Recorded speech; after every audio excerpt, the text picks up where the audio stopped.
Hello everyone, welcome to a new video regarding pond equipment. So I thought I'd do a video to show you what I'm going to put in my sleeper koi pond build that I've been doing and show you the equipment that will be going in. So there's probably a couple of £100 here worth of gear, and I thought I'd just show you what we've got to help filter our pond and give you an idea what you might have to get. One thing you need to think of when you're building a pond is do not underestimate how much solid weld pipe you require. Whether it be 90-degree bends or elbows or general pipe, you'll need quite a bit of it, and always buy more than you need, because you certainly may make some mistakes and you may need to rework some piping. So it's a good idea to get as much as you think you need, and probably about 20 to 30% more than you expected that you require. So here I've got a chlorine filter, 10-inch 3-stage filter system. I've just put this together and I'll show you this, and I'll show you the other stuff I've got, and hopefully you'll find this video informative on equipment and stuff that I'm going to put in my pond, and maybe it'll give you some ideas of what you would want to put in your pond. Obviously you can have a concrete bottom drain, purpose built, or you can get a retro one, or you can put just a pump in. It's whichever you think suits your needs, but I'll just show you what I've got here, and it'll give you an idea for you in the future if you want to do your own pond and what do you want to put in it. But I'm going to show you the filtration system we've got here in terms of how I'm going to put this together when we get some decent weather. So without further ado, let's have a look at what we've got. So guys, what we've got here is the V-Year 10-inch chlorine filter system. So obviously it will remove fine sediments as the water works its way through. It's just standard hose fittings that we've got attached at either end, and then you put your filter inside. We've got a clear one here and two solid blue ones here to hold it. They do have holes for putting some screws in if you want to put this on your wall, you know, such as a concrete wall or a brick wall, so it's easily accessible and you don't need to bend down. This set me back only £38, so I think it's really nice. And when you want to bleed air out the top, you just press the red button and that will let air out and allow this to completely be full of water. So that was a nice good buy. The reason I went for that is I got sick and tired of buying those bottles that cost you about £10 to £20 to take the chlorine out of your water, so it's fish safe. This, while it's a bit more expensive, long term I only need to change the filters every 6 months. So you know, they do include a tightening ratchet here, a spanner I mean, and you can just tighten it like so, because it's got grooves in there, grooves going down the actual containers. So that's obviously the chlorine filter system, 10-inch. I'll put a link in the description box if you're interested. They're doing quite a big discount, and it is actually the company I bought it off on eBay, so they do have an eBay shop. And it looks substantial. It is heavy as well, but this will handle your water at 4 litres per minute, so you will have to dial down how much water is entering in, but a small trickle to fill your pond up or do a water change is a good thing to get hold of. Certainly would recommend something like this. You can get bigger ones, you know, almost like air tanks, which are even bigger. Depends on how big your pond is. You know, my pond is only a relatively small one, so this should do a good job of filtering chlorine out of my water. So that's the dechlorinator that we've going to install. So here I have a bucket. Well, it's not really a bucket, it's really a bin. I bought this off eBay for about a tenner, and what we've got is we've got lots of these ring filter things here. So the idea is I'm going to drill a hole put my pipe inside so the water filters right through and up, and all sediment and waste, fish waste, should get trapped here, and then I'll put lots of holes around the circumference of this bin, and the water will escape like that, and then float into the filter. I will show you the filter box at a later date, because that is another video that will be coming in the summer, so keep tuned for that. So that is my filtration. You can pick these up, you can pick 3 of these up. They're designed to go in those pressure filters, but I thought I could adapt that and use it in this bin. So you can purchase 3 of these for a tenner off Amazon. I'll put a link in the description box if you fancy getting hold of some of these. They're not branded, so they're really cheap. So I thought they would serve a good job. So as an additional, I thought I would get some Japanese matting. This is quite expensive stuff when you get it in large sizes, but in small sizes like this, it's only about £8 off eBay. So I got 2 of those, and the idea with that is we're going to cut it down, slot it into the filter, and then obviously it would be another barrier to stop fish waste getting through into the wetland filter that I'm going to build, or a bog filter you might consider it. So that's one filtration system we're going to put. Then I've got 4 of these brushes. So again, we're going to have our matting, brushes to stop fish waste, the main filter there, and that will be our mechanical filter that we'll have for the pot in the filter box that we're building. Check out one of my other videos. I showed you the construction of that, but we're yet to set that up, and I will do another video showing you how we actually built that and put it together. But we got some brushes. So what else have we got in the box? So we got some of this weave material. I forget what you call it. The idea is this is going to hold our plants, so if I do get a little bit of soil for the plants, we can put this round the plant like so, and then when we put that actually in the filter box, it will contain the soil and keep it from going anywhere, and then obviously roots can get through those square gaps there and attach itself to the rocks. If that happens over time, that's pretty much what would happen over time. So guys, I've got a pump here. It's called the Eco Jabo pump. It's quite economical. It only uses about 22 watts to run 5,500 litres per hour. So we'll be using a couple of these in our sleeper pond. I thought it'd be more economical to use these than the Aquaforce Aquascape pump that I've got, which uses 147 watts, and I think it can push something like 2,700 litres per hour, and that's a lot, but it uses a lot of electricity at the same time. So I thought using 2 pumps would be better than just using a massive pump like that in the relatively small sleeper pond that we're building. Check out my videos if you want to see how that's going. We will be finishing that off shortly, hopefully when it gets a bit warmer. It is winter time here now in the UK, so it sort of put a stop to the completion of getting that finished, but we will get to it at some point. So we're going to have one of these connected to our bottom drain. I'll show you that in a minute. But very economical, these. They're very cheap. They're only £50. I'll put a link in the description box if you want to get hold of one of these.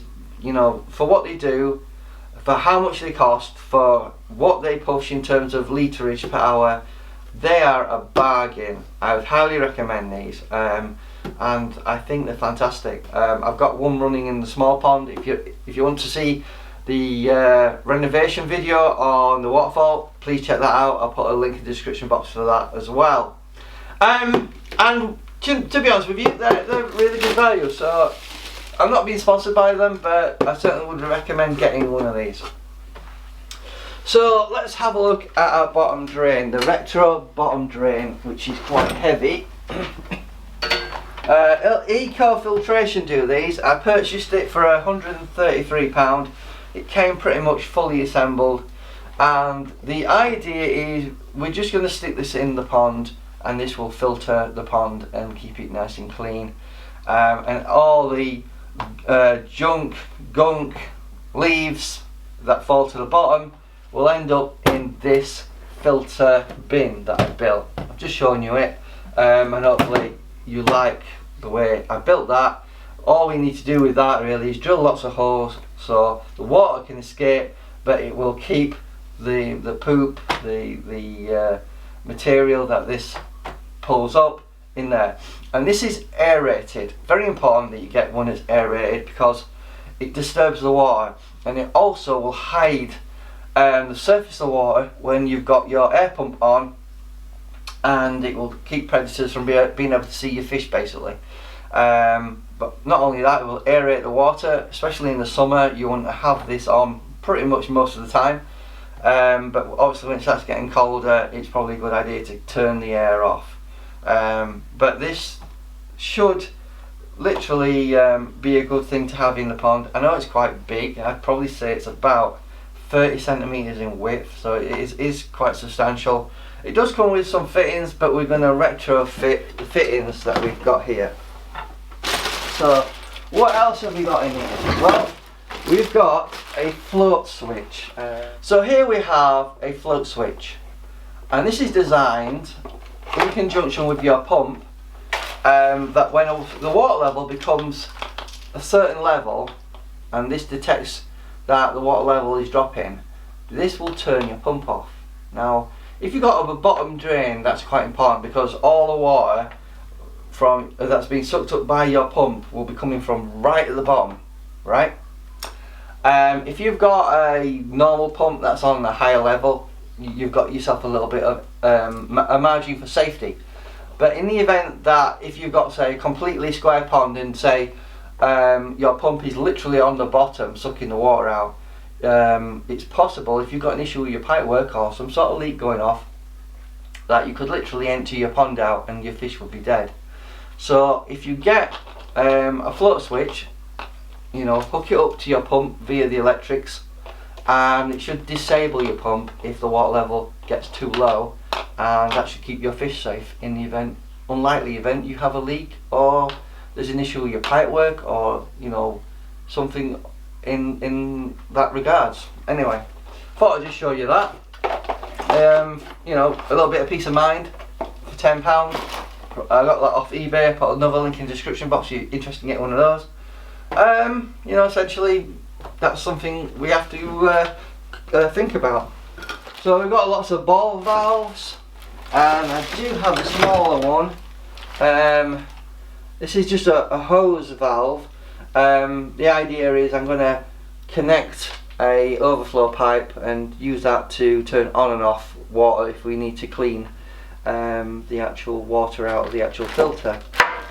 And then we've got lots of elbows and 90-degree turns. Now when you get, I just wanted to show you this, when you get the retro bottom drain like we've got here, it comes with this top attachment. Now some people have commented and said that the fish can hurt themselves on the top here and scratch themselves, and basically you could lose some fish from that. I think it's pretty much unlikely because it isn't sharp, you know, it's sort of rounded on the top. However, that is something that someone was concerned about. So what you can do is you can get some elbows. Now the company Eco Filtration actually do a 2-inch attachment that you can put on that looks like what I've built here, but this is a smaller size, 1.5 inch. So I've got some elbows, and the idea is quite simple. We put an elbow on the top, we have a 90-degree bend that will go like so, and then another one like so, and then we'll connect our pipe to that, and that, obviously you can see because it's rounded, the fish aren't going to hurt themselves on that.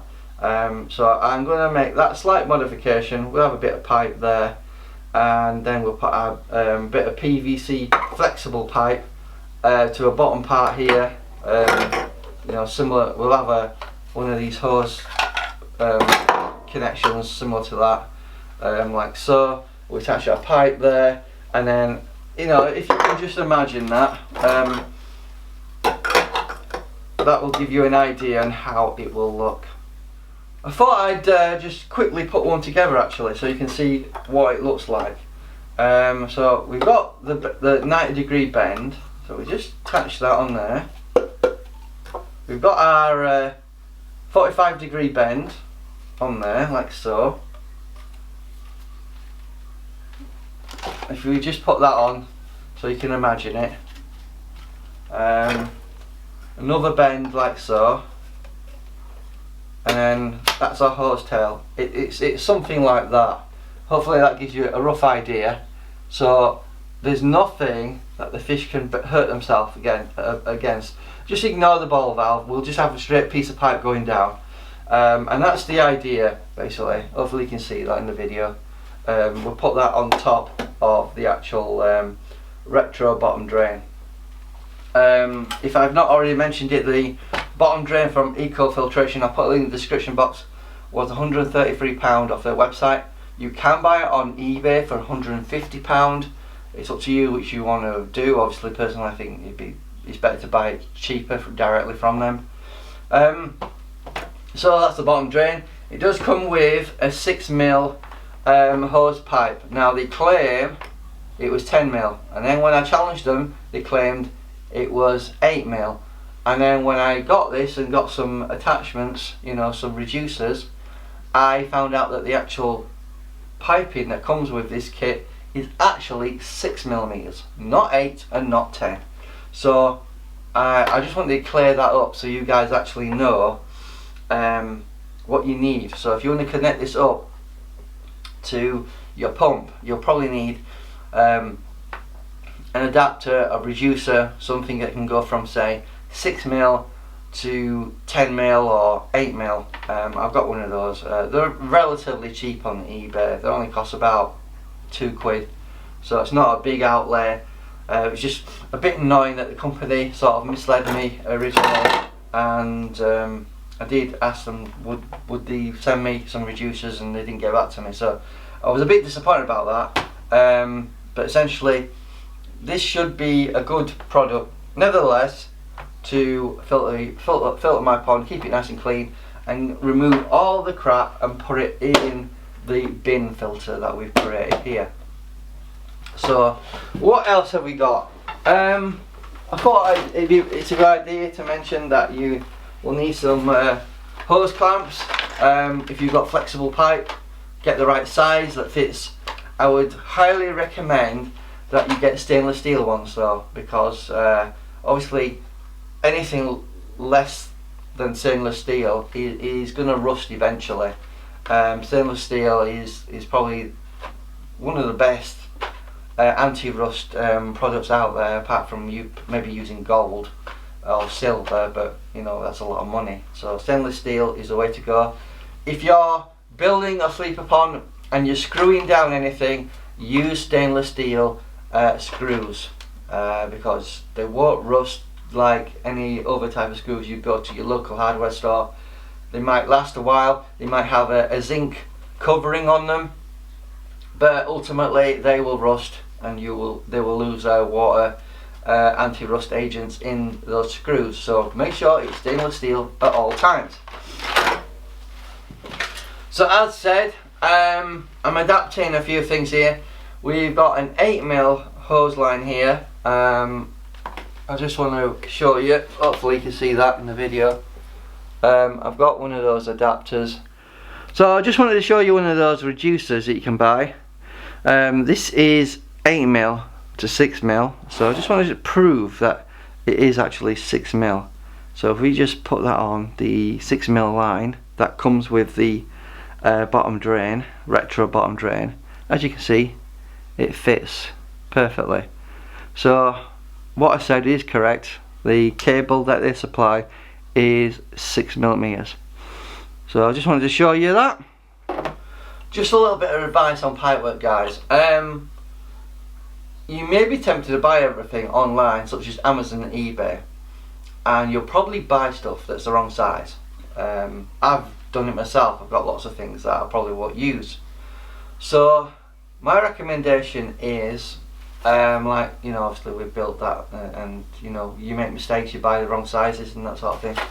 I would probably recommend that you go to a local koi supplier, store, shop, whatever, and take your stuff with you, and then see what you need, see what fits, and then you can buy it directly from the store.